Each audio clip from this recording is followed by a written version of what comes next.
Thanks for tuning in and welcome to the Gnostic Connection. I'm your host and metaphysical detective, Damien Sebujan. The Gnostic Connection is dedicated to exploring the esoteric behind the exoteric in an attempt to excavate the golden light of truth. As a metaphysical detective, my role for each show is to investigate a specific topic of interest, uncover its inner wisdom, and share with you, the listener, my findings. Feel free to accept, reject, or modify my findings as you see fit. For today's episode, I will be making the Gnostic Connection with pain and suffering. Are emotions the key to freeing ourselves from chronic pain? This is a very vulnerable episode for me. Like the huge majority of humans on this planet, I've been living with pain and suffering pretty much my entire life.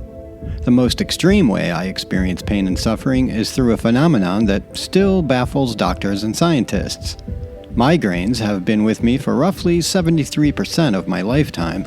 While I've long since come to accept migraines as part of my reality, I've been spending the last couple of years pondering the idea that I can discover the cause or source of my chronic migraine pain along with my chronic neck and shoulder pain. Perhaps I can make some inroads in ending my relationships with them. The good news is, I believe I've finally done just that. I'm almost certain of it, in fact. The conclusion I've reached? My chronic pain is the result of resistance to feeling my emotions. The word resistance here is not quite right. It's more of a refusal, more of a complete denial. It's as if I long ago trained myself to pay no attention to my emotions, and when they do make themselves known, if they're not positive emotions, I would turn my back on them and tell them to go away. They're not welcome here, as if they were unwanted guests and I a protective host. Like I put up a sign on my emotional body's lawn, "Good feelings only. Bad feelings are not allowed." Since working intensely on my emotional body and my lower chakras, I've slowly become more and more attuned to the relationship between my emotions and my physical body, and although I have come to realize intellectually that it's important to accept all of my emotions as they arise, it's one thing to know something, it's another thing to live and experience it. Before I delve deeply into my thesis question, let's look at the phenomenon of migraine itself. 3, 4, sometimes 5 times a month, I spend the day in bed with a migraine headache, insensible to the world around me. Almost every day of every month between these attacks, I feel the sudden irrational irritation and the flush of blood into the cerebral arteries, which tell me that migraine is on its way, and I take certain drugs to avert its arrival. If I did not take the drugs, I would be able to function perhaps one day in 4. The physiological error called migraine is, in brief, central to the given of my life. When I was 15, 16, even 25, I used to think that I could rid myself of this error by simply denying it. Character over chemistry. Do you have headaches sometimes? Frequently? Never? The application forms would demand.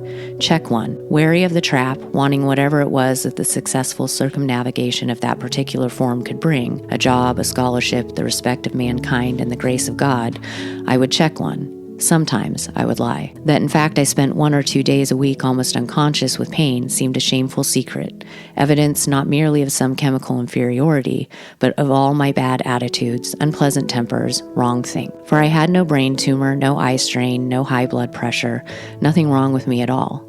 I simply had migraine headaches, and migraine headaches were, as everyone who did not have them knew, imaginary. I fought migraine then, ignored the warnings it sent, went to school and later to work in spite of it, sat through lectures in Middle English and presentations to advertisers with involuntary tears running down the right side of my face, threw up in washrooms, stumbled home by instinct, emptied ice trays onto my bed, and tried to freeze the pain in my right temple, wished only for a neurosurgeon who would do a lobotomy on house call and curse my imagination. It was a long time before I began thinking mechanistically enough to accept migraine for what it was, something with which I would be living the way some people live with diabetes. Migraine is something more than the fancy of a neurotic imagination. It is an essentially hereditary complex of symptoms, the most frequently noted, but by no means the most unpleasant of which, is a vascular headache of blinding severity, suffered by a surprising number of women, a fair number of men.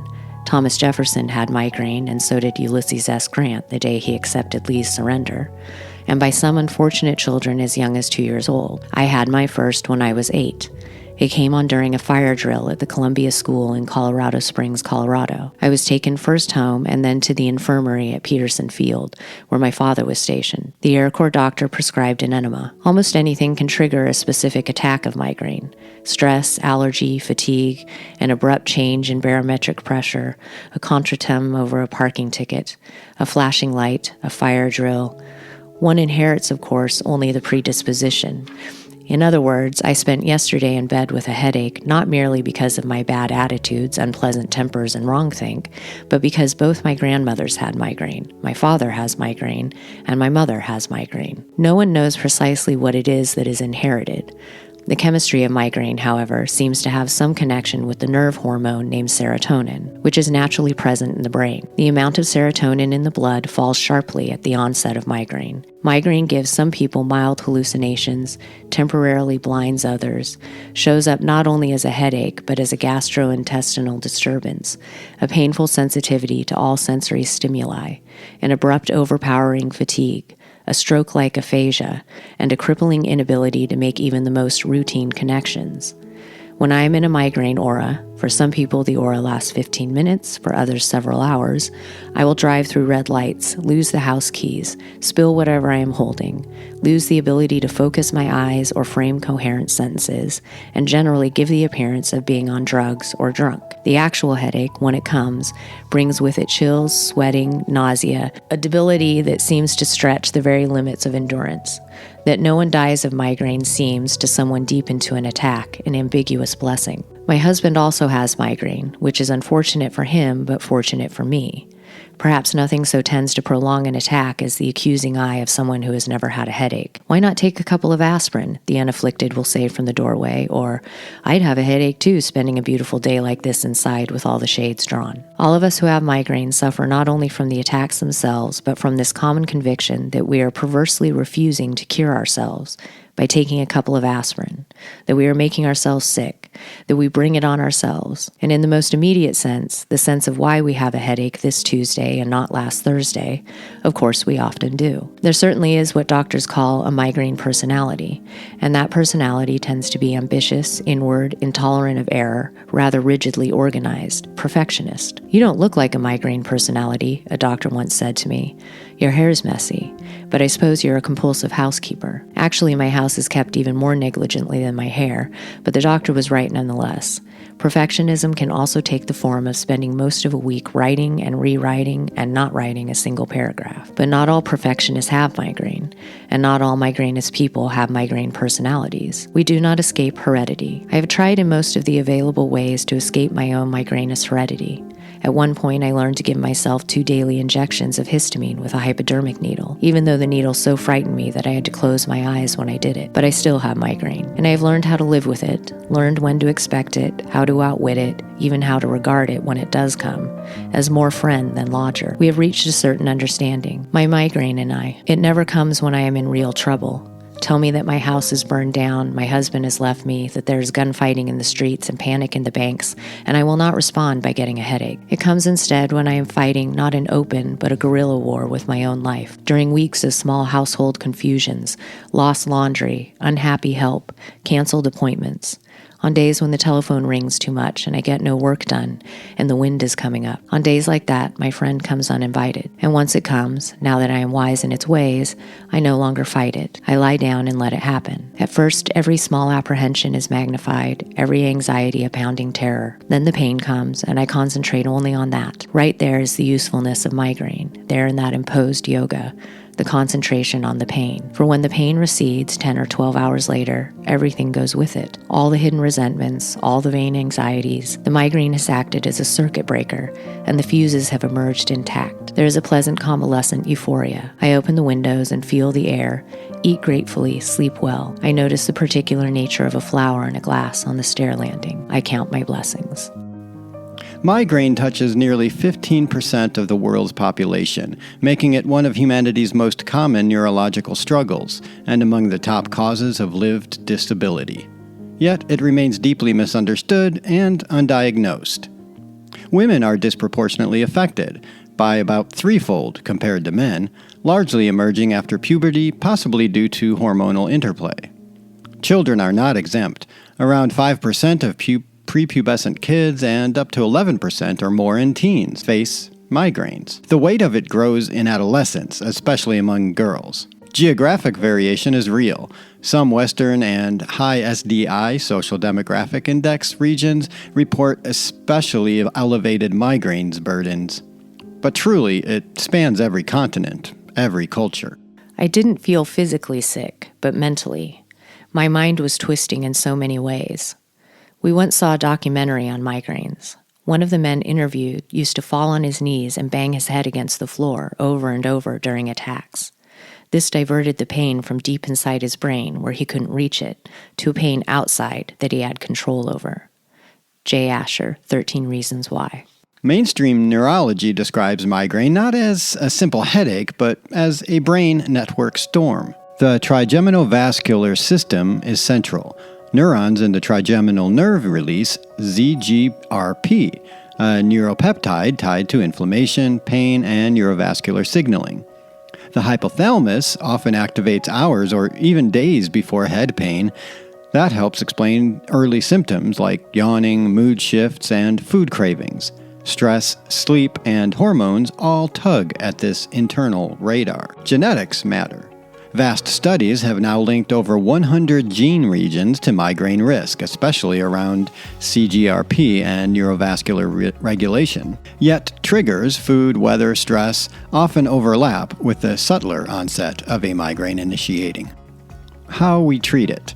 For acute attacks, we still reach for NSAIDs and triptans, but newer options, GPANTs and ditans, offer hope when anatomical or cardiovascular issues limit triptan use. For prevention, traditional meds, beta blockers, topiramate, antidepressants, Botox remain, but CGRP monoclonal antibodies, and I'm not going to say any of those names, are changing the landscape, dramatically cutting monthly migraine days for many. Guidelines are shifting. Anti-CGRP therapies are now first-line preventatives for some patients, not just as a last resort. For kids and teens, treatment leans on lifestyle structuring, tailored medication, and avoidance of chronic drug overuse. We know stress, trauma, anxiety, and depression are far more common in people with migraine. This isn't coincidence. The nervous system, under emotional strain, becomes sensitized, and triggers just tap a buried tension. This brings us home to my own thought. What if migraine is not just a neurological glitch, but a signal that the emotional body is locked underwater, pushing, pressing against a roof that needs opening? Think of all those emotional currents, grief, shame, fear, that you've suppressed. Over time, they don't go away. They rise. They demand space. When the emotional body is starved of expression, maybe it seeks another channel, through the skull, in flashes of light and pain. Neurology continues mapping the edges: CGRP, hypothalamus, genetics, neuromodulation. Integrative, psychological, spiritual approaches add layers, inviting emotional processing, ritual, breath, somatic work as adjuncts, not replacements. The key is integration. Science meets self-awareness. So yes, chronic migraine is a deeply human condition of body and brain. What if it's also an invitation to feel? What if allowing the emotional body to breathe reduces the weight pressing through the head? Pain itself is not the enemy. It's a natural consequence to all the energy it takes to suppress emotional expression, and as such, pain might be an emissary. To listen carefully may be the first step towards healing. Depression affects almost 80% of migraine sufferers at one time or another. People with migraine, especially chronic migraine, also are more likely to experience intense anxiety and to have suicidal tendencies. If we want to live happy and joyful lives with migraine, it is vital that we acknowledge and deal with the emotional realities of the disease. Sarah Hackley, Finding Happiness with Migraines, a do-it-yourself guide. Like many children, I was an acutely sensitive young boy. I, like all of my peers, are governed by our emotional bodies. If I felt sad, I cried. If I felt joy, I laughed wildly. If I felt anger, I expressed it. There was zero space between the trigger and the reaction. Go to a busy playground today and just watch the variety of emotional expressions acting out all over the place. In the span of 20 minutes, you will see the full range of emotions being expressed by just about every child at that playground. I guarantee if you could go to a playground filled with children, the one thing you will never experience is silence. If you could collect and store the energy produced by those children, I have little doubt that you could create a battery that could power an entire city for a full year. Isn't that what Nikola Tesla was trying to do with his free energy system? Run the world on playground energy? I'm reminded of this old anecdote about Jim Thorpe, arguably the greatest athlete of the 20th century. The story goes that Thorpe, curious about the endless, almost supernatural energy of children, decided to spend a day mimicking everything his toddler did. The child would sprint down the hallway. Thorpe would sprint after him. The child would drop to the floor, roll over, leap up again, and run to the kitchen. Thorpe followed, roll for roll, leap for leap. The child would climb furniture, spin in circles, shout for no reason at all, and Thorpe would climb, spin, and shout. The experiment didn't last long. Within a few hours, the legendary athlete, this paragon of human stamina, collapsed in exhaustion, while his toddler looked down at him, bouncing on tiny legs, ready to keep going. Now, whether every detail of that story is literal or not, that doesn't really matter. What interests me is what it suggests. What if children don't just have physical energy, but emotional energy fueling that physicality? What if their vitality comes from the fact that their emotional body, their subtle feeling self, is still fully integrated with their physical one? Think about it. A 2-year-old doesn't suppress anything. They don't stuff anger into their gut or pretend they're not scared or ashamed. They feel fully, honestly, without filter. And then the emotion moves. A tantrum erupts and dissipates like a storm. Joy bursts out, uncontained. Sadness floods and then clears. The emotions flow, and perhaps that flow is the current that charges their tiny bodies with the kind of boundless energy that even the world's greatest athlete couldn't keep pace with. No one knows our bodies or our subjective experiences like we do. This means we can rest secure in our knowledge of ourselves and what we're going through, even when the medical profession doesn't understand or believe us. Migraine is a weird and changing disease. It affects all of us differently, and every attack is a little different than the one before. This means that no one can understand your life, symptoms, or illness like you can. This can be incredibly empowering. You are the expert, but it also carries great responsibility. To live as happily and as fully as possible, you must listen to your body and trust your instincts. Sarah Hackley, Finding Happiness with Migraines, a do-it-yourself guide. What happens to us as we grow older? Perhaps the moment we start learning to behave, to keep quiet, to smile when we're angry, to swallow the sob before it surfaces, we begin to dam that current. Slowly, our emotional body, this immense reservoir of living energy, gets walled off. We stop feeling, at least on the surface. But the energy doesn't vanish, it stagnates, trapped, and over time it turns into fatigue, tension, and for many of us, pain. I wonder if this is part of the mystery behind that line attributed to Jesus. Unless you become like little children, you will never enter the kingdom of heaven. What if heaven is simply the state of being fully alive, fully present, and fully integrated? What if joy is our natural inheritance, but as Joe Hudson says, joy is the matriarch of emotions, and she does not enter a house where her children are not welcome. If we've exiled sadness, anger, grief, fear, if we've banished the children, how can the mother return?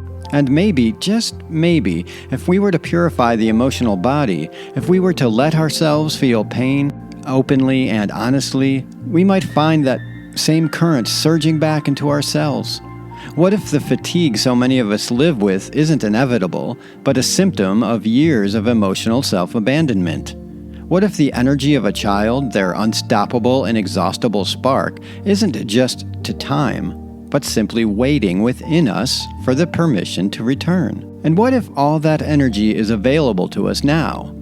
But the reason why we don't experience it as a healthy flow of vitality is because we've long ago trained ourselves to use that energy to suppress all those unwanted emotions. For this episode, I have linked the very notion of pain with how it is experienced in migraine.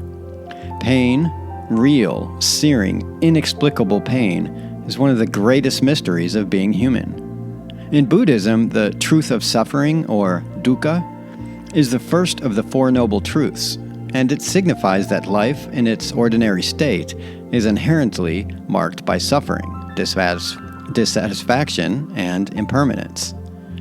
You know, when I think about karma and the first noble truth of Buddhism, that simple but piercing statement, life is suffering, I can't help but see it through the lens of emotional suppression we've been exploring.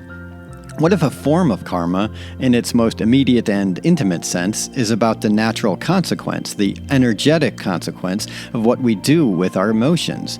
What if suffering isn't some grand mystery, but simply the inevitable byproduct of trying to keep that beach ball underwater? Think about it. As kids, we're gifted this amazing multicolored beach ball, our emotional body, and we just play. We toss it up in the air. We ride it like a sea pony across the shallow end. We let it be what it is, buoyant, expressive, alive. There's no shame in it, no thought about whether it's appropriate or not. And because of that, the emotional body fuels the physical body. That's why kids can run and run and run, laughing like little madmen and somehow never seem to get tired. But then something happens. Maybe it's an unspoken rule in the house. Maybe it's a sharp word from a parent or teacher. Maybe it's just the cultural programming that tells us certain emotions are too much, too loud, too ugly. And so, almost without realizing it, we start pushing that beach ball down under the water. At first, it's just a moment here or there. We're sad, but we choke it back. We're angry, but we plaster on a smile. But soon enough, it becomes habit.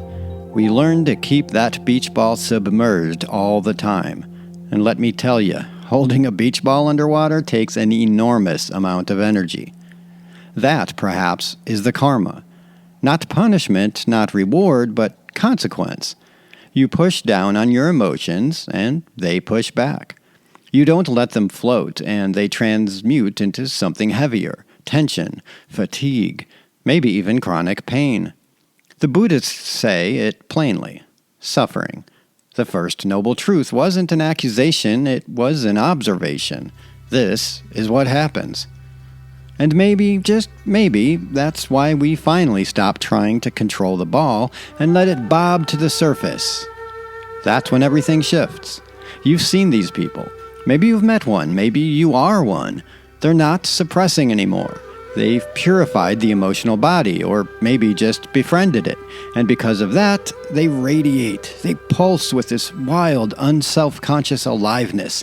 You can feel it when they walk into the room. The sense of their emotions are no longer buried beneath shame or fear, but dancing freely at the surface. And I wonder, what if that's what the mystics and sages have been pointing to all along? That heaven, nirvana, whatever you want to call it, is not somewhere far away, but right here in the willingness to stop clenching, stop controlling, and let the natural buoyancy of joy, grief, rage, all of it simply rise. Because here's the thing, when we hold that beach ball down for too long, it's exhausting. But when we let it float, suddenly the energy we'd been using to suppress comes rushing back. Maybe that's why children seem to have a bottomless well of vitality. They haven't learned the art of suppression yet.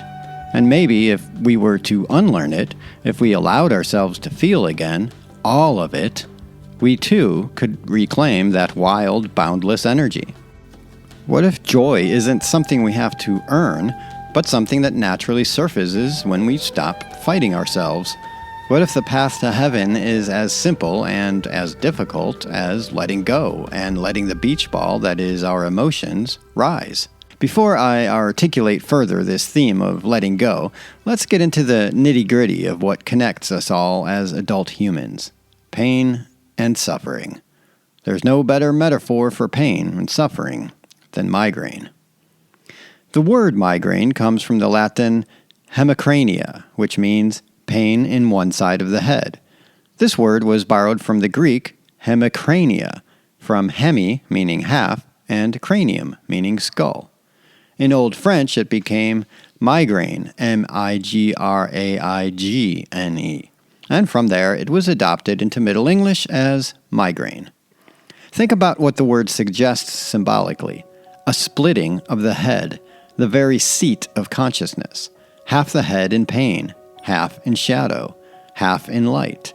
It's a perfect metaphor for duality, for the battle between higher and lower, spirit and ego, soul and suffering, foolishness and wisdom. And this phenomena reminds me of the origin story in Greek myth of Athena.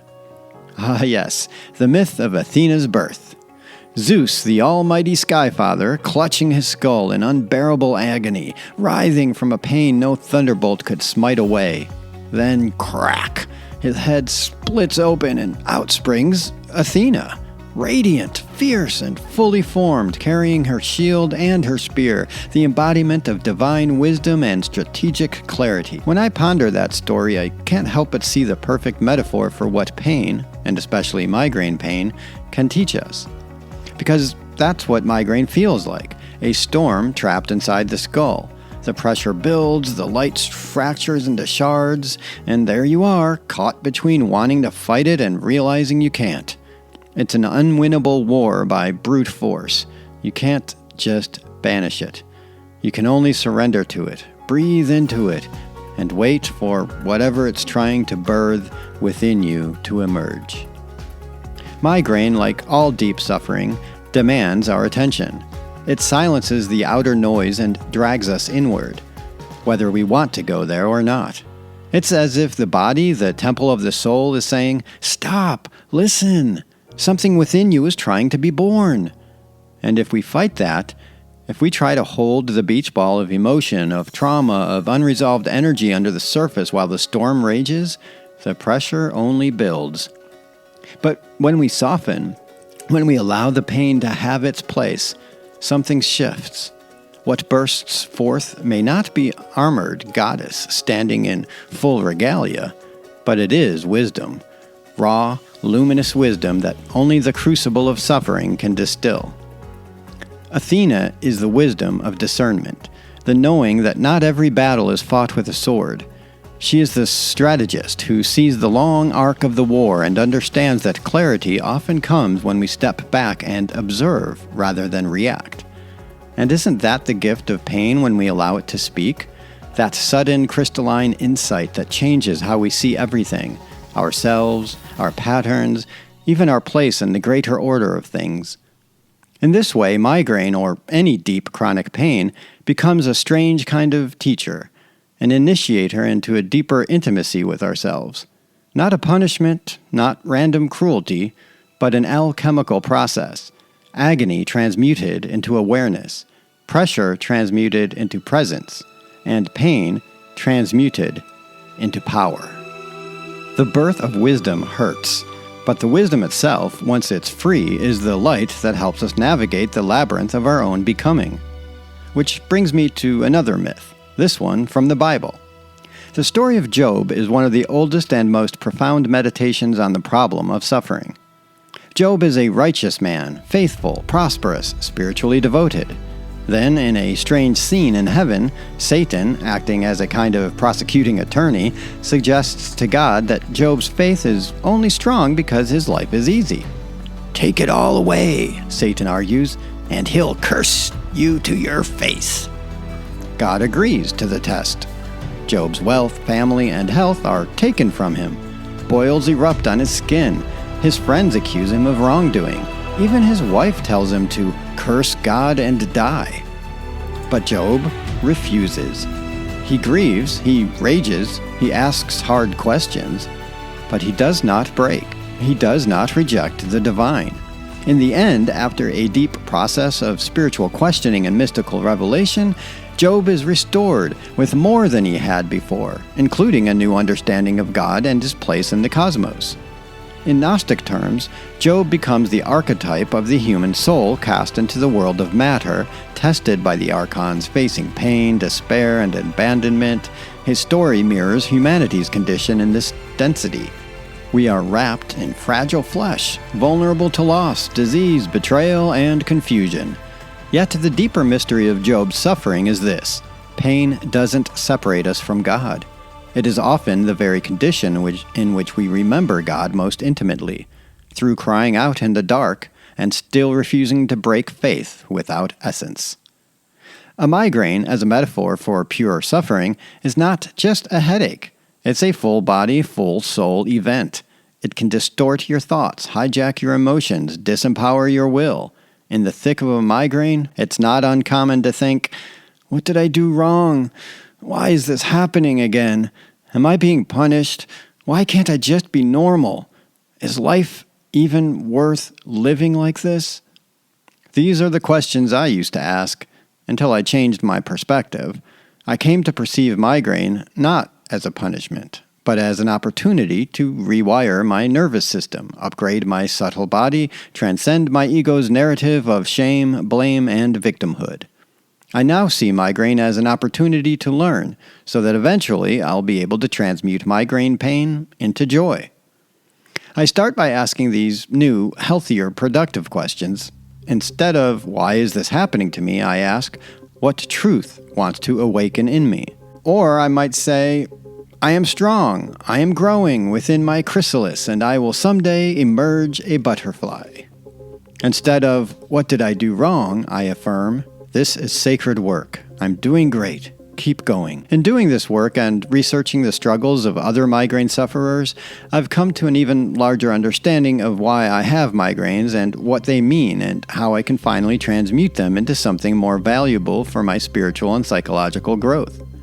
What if my migraines, my shoulder tension, my back pain, my inflammation, what if those aren't random punishments from the body, but messages? What if the pain I feel in my physical body is simply my emotional body trying, begging to be heard? Joe Hudson, a teacher and coach whose work has deeply inspired me, talks about something he calls the golden algorithm. The idea is simple, but profound. The emotion you're avoiding, the one you refuse to feel, will always present itself to you in the people you meet and the circumstances you find yourself in. If you're running from grief, grief will find you. If you're avoiding anger, anger will surface in your relationships, in the driver who cuts you off, in the colleague whose tone grates your nerves, in your partner when they hit that one trigger.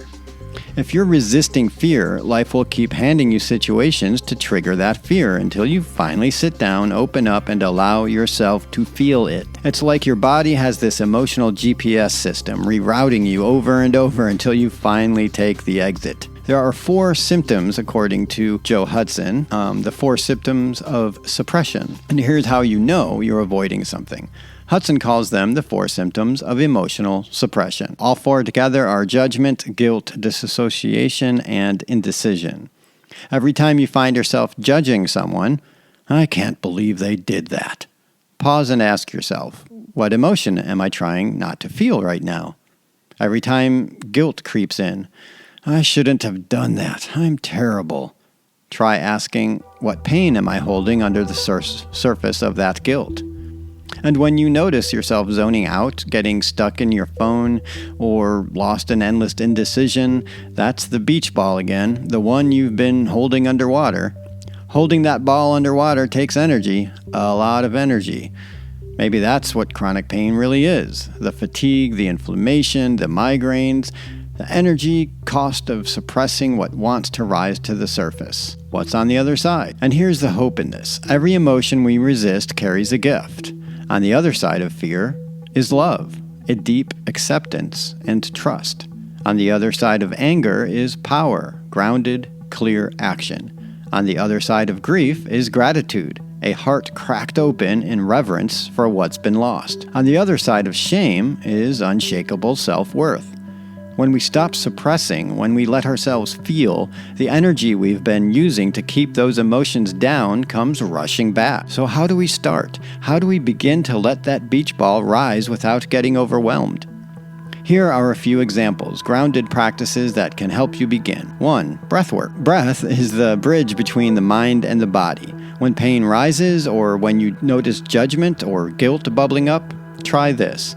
Close your eyes, take a deep breath, slowly inhale through the nose, hold for just a moment, then exhale through the mouth, slow, deliberate, like you're releasing steam from a kettle. Do this 3, 4, 5 times. With each exhale, imagine yourself softening, creating a space inside to feel whatever is coming up. Then there's somatic inquiry. Your body knows before your mind does. When you feel triggered or when that pain flares, pause. Notice where the sensation is in your body. Is it tightness in your throat? A knot in your stomach? A pressure behind your eyes? Gently place your attention there and ask, what are you trying to tell me? You don't need an answer right away. Just the act of noticing, of listening, begins to dissolve the tension. Then there's journaling. Get it out of your head and onto the page. Write without censoring, without worrying, as if it makes sense. Start with, right now I feel, and let it spill. Keep the pen moving. If you halt or hit a wall, write, I don't know what to write, until something breaks through. Often, the very emotion you've been suppressing will rise to the surface when you give it permission to speak. What if your migraines, your neck pain, your fatigue are simply messengers saying, feel me, stop running, let me rise? And what if, the moment you allow that beach ball to float, you discover the boundless energy you thought you'd lost, and the joy that was waiting for you all along? Because on the other side of suppression is freedom. And on the other side of pain is wisdom. I had this realization, and it hit me like a lightning bolt, that on any given day, I am having one emotional response every single minute. 1 per minute. That's 60 an hour, hundreds in a day. And yet, for most of my life, I was completely oblivious to almost all of them. They would rise, those little sparks of feeling, and before they even had a chance to register, wham, they'd get shoved right back down. Suppressed, neatly filed away where I thought they couldn't hurt me. But of course they did. Instead of living as emotions, those suppressed responses hardened, crystallized, and settled into my body, in my shoulders, in my neck, that familiar band of tightness that eventually spirals into my migraines. About twice a month, like clockwork, I'd get hit with that radiating pain, that kind that takes over everything. Some people say that migraines feel like bad hangovers, and some people say that migraines feel like headaches that pulse, and some people say that migraines feel like stomach flu in your head.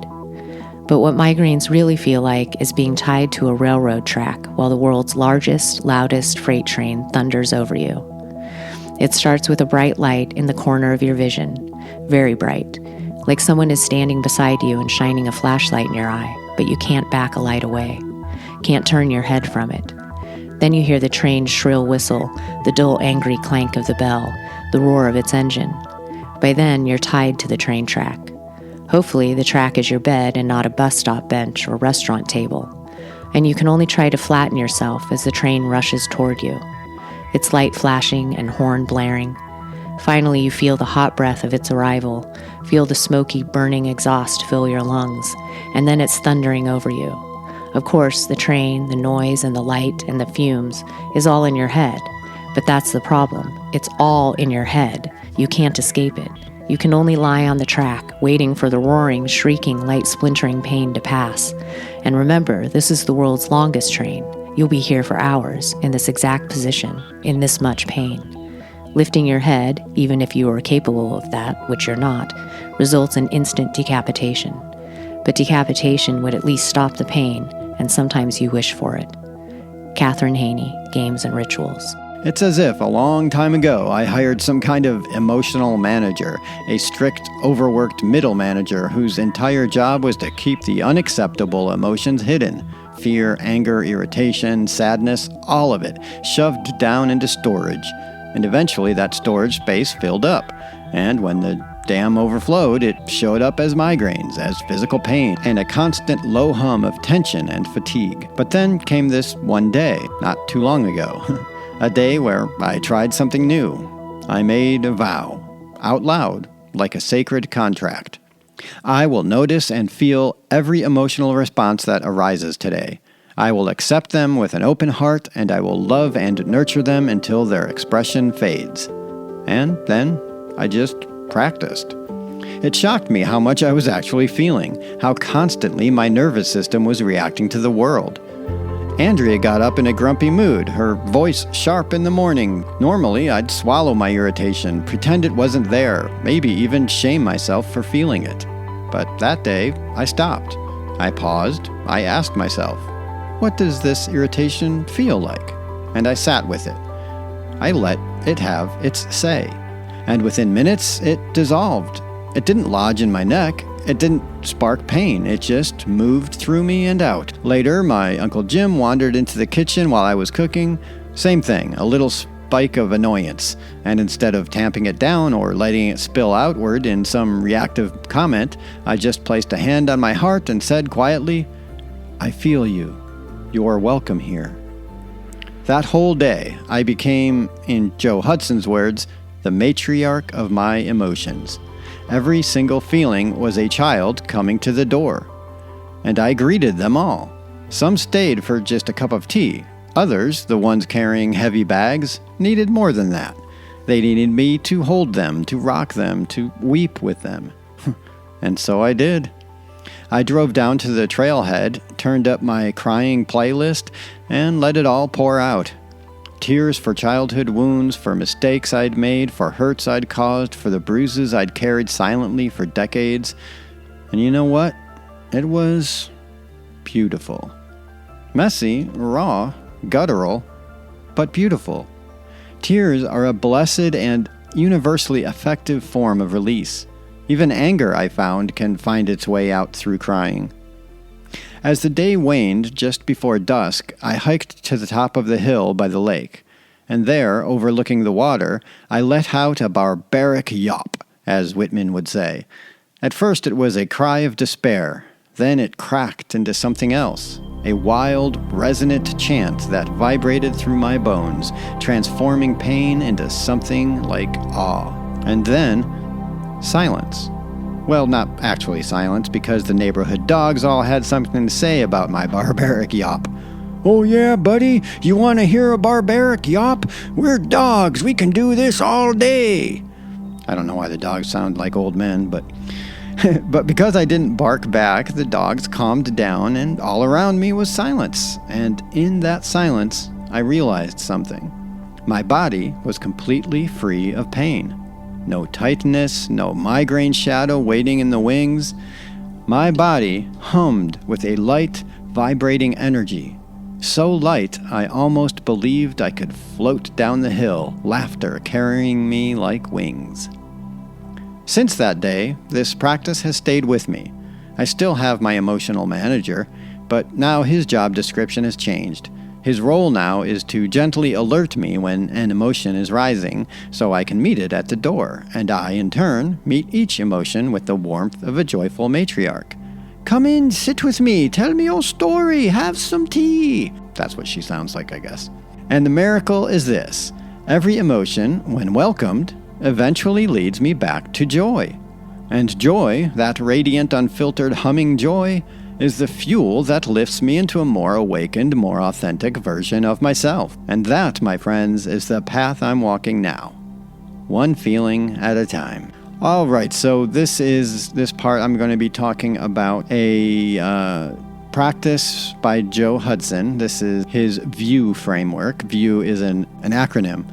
VIEW is an acronym, and it stands for vulnerability, impartiality, empathy, and wonder. Rather than being just another technique to memorize, VIEW represents a fundamental state of mind that transforms how we connect with ourselves and others. Hudson emphasizes that VIEW isn't something you do, it's something you be. The framework emerged from his observation of exceptional communicators who could create breakthrough conversations and build trust rapidly. That these individuals shared wasn't a particular technique, but a consistent way of being present with others. The key insight here is that our communication extends far beyond words. Body language, micro-expressions, empathy through mirror neurons, and intonation all convey our true internal state, and these cannot be faked. When we try to use communication techniques without the underlying authentic state, people instinctively sense the incongruence. So, V, vulnerability. The definition here is speaking your truth even when it's scary. Vulnerability requires two components. Being in your truth. You can't be vulnerable if you're pretending to be someone else, even when it's scary. The courage to express yourself despite fear of judgment, rejection, or consequence. Many people confuse vulnerability with weakness, but Hudson clarifies that vulnerability is actually profound strength. It's the difference between feeling weak, which often happens when we're vulnerable, and being weak. True vulnerability demonstrates courage, the willingness to feel fear while still taking action. I, impartiality. The definition here is not trying to achieve a specific outcome for yourself or others. Impartiality doesn't mean having no goals or intentions. Instead, it's like the difference between driving to work at a specific time via a predetermined route, highly partial, or taking a Sunday drive, enjoying the journey wherever it leads, impartial to the specific path. Why this matters. We instinctively resist when we feel someone has an agenda for us. Even toddlers naturally say no when told what to do. In business contexts, impartiality often proves more efficient because it allows you to discover better solutions and work with natural flow rather than against it. All right, E, empathy. Definition: being with someone in their emotions without losing yourself. True empathy involves not avoiding or trying to change someone's emotional state, not getting lost in their emotions yourself, not believing their story or taking on their emotional experience. Simply being present with them as they experience what they're experiencing. It's like holding someone's hand while they go through something difficult. You're there with them without drowning alongside them. W, wonder. The definition here is living in the openness of questions with awe without needing answers. Wonder differs from curiosity in that curiosity can become focused on getting answers, while wonder maintains openness to whatever emerges. When you stop running from a metaphorical lion to wonder, how much does this weigh? The fear dissipates.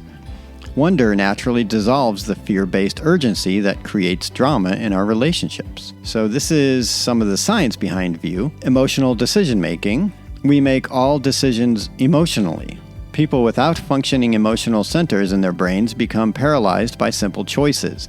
Understanding this helps explain why purely logical approaches to communication often fail. We need to address the emotional dimension of every interaction. Stress and learning. When people feel under attack, even subtly, they cannot be curious or learn effectively. The more someone feels pushed or judged, the less capable they become of absorbing new information or changing their perspective. Our nervous system constantly reads others' true emotional states through micro-expressions, body language, and other nonverbal cues. This is why techniques without authentic internal states consistently fail. People sense the incongruencies even when they can't articulate it. The primary technical component of VIEW involves asking how and what questions rather than yes, no, or why questions. This works because it opens up conversation rather than limiting it. It demonstrates genuine curiosity. It avoids implied judgment, which often comes from why questions. It provides access to more information and understanding. An example here is, instead of, why wasn't this done on time? Because that implies judgment. Ask, what got in the way of completing this on time? It opens up exploration. So these are some real-world impacts and benefits. In professional settings, Hudson describes working with teams of high-performing individuals, including ex-Navy SEALs and MIT graduates, who couldn't collaborate effectively. After half a day using VIEW principles, people who couldn't get along were able to see past their assumptions and connect authentically. That team hit their performance metrics for the first time in 3 years. There's personal transformation. A regular VIEW practice leads to dissolved loneliness. Deep connection becomes available in any interaction. Increased security, confidence that you can have valuable conversations regardless of circumstances. Better conflict resolution. Conflict becomes an opportunity for creative solutions rather than something to avoid. enhanced productivity. Teams and individuals perform at higher levels when feeling truly heard and supported. The relationship between emotions and productivity. One of Hudson's key insights is that productivity and emotional well-being are intimately connected. When people feel unheard, they cannot perform at their peak. View creates the emotional safety that allows individuals and teams to access their full capabilities. Getting started with View. 1. Notice your agenda. Before important conversations, pause and identify what you're trying to get from the interaction. 2. Practice vulnerability. Share one authentic feeling or concern each day, even when it feels uncomfortable. 3. Ask how/what questions. Replace why questions and yes/no questions with more open alternatives. Cultural wonder. When you feel the need to figure something out, instead, rest in genuine curiosity about their experience. View particularly transforms how we make decisions, especially when emotions are involved. By approaching our emotional experiences through View, vulnerability, feeling them, impartially observing them without trying to change them, having empathy for ourselves in the experience, and maintaining wonder about what's happening, emotions transform from obstacles into valuable information. Joe Hudson's View framework offers a profound shift from technique-based communication to authentic, state-based connection. By developing our capacity for vulnerability, impartiality, empathy, and wonder, we create conditions where both we and others can show up as our best selves. The framework's power lies not in its complexity, but in its fundamental recognition of what humans actually need: to be seen, to be heard, and accepted for who they truly are. When this happens consistently, extraordinary results emerge naturally, in business, in relationships, and in personal fulfillment. Rather than learning another set of communication tricks, View invites us to become the kind of people others naturally want to connect with, work alongside, and trust with their authentic selves. In a world that often feels disconnected and driven by agenda, this represents both a radical and deeply practical approach to human flourishing. Migraine Psalm. I was 15 when I became split, open. A walk-in, a rewriting of the script that left me half forgetting, half born into a body that pulsed with thunder. The migraines came after like storm beacons, lightning radiating into the soft wiring of my brain. They told me, though I couldn't listen yet, that nothing leaves the body quietly, not memory, not shame, not the secret weight of love forbidden, pressed under the skin until it swelled into pain. I have learned slowly that the ache in my temples is not just blood or neurons misfiring, but grief asking to be touched, that the tightening in my shoulders is not just posture, but anger still waiting to be held like a child. Every knot, every spasm, every fire of inflammation in it is an altar, and I am the reluctant priest. I kneel at the temple of my body, asked again and again to feel what I ran from. Fear has a flavor I once spat out. Now I hold it in my tongue until it dissolves into love. Guilt burns, but on the other side of its flame is a strange kind of innocence. Shame curls in me, yet when I let it bloom, I find a softness I had forgotten. Pain is not punishment, it is the courier of the soul, the body's last resort to make me listen. Every migraine, every twist in my spine, every pulse of heat is a message that whispers, you do not have to exile yourself. The emotion you feared will not kill you. It has been waiting for you, like the higher self I once named in secret letters, like the aeons I call into ceremony, like the Mahanta guiding dreams. I used to think my body betrayed me. Now I wonder if it was the most faithful companion of all, the one who carried the burden when I would not. And so each time the migraine comes, I try again to stop, resisting, to lay down in its temple, to ask, what have I not yet felt? What can I love myself enough to feel it now? The house where joy knocks. For as long as I can remember, pain has been both my companion and my adversary. Migraines struck early, at first like unexpected storms, then as relentless weather patterns written into the forecast of my life.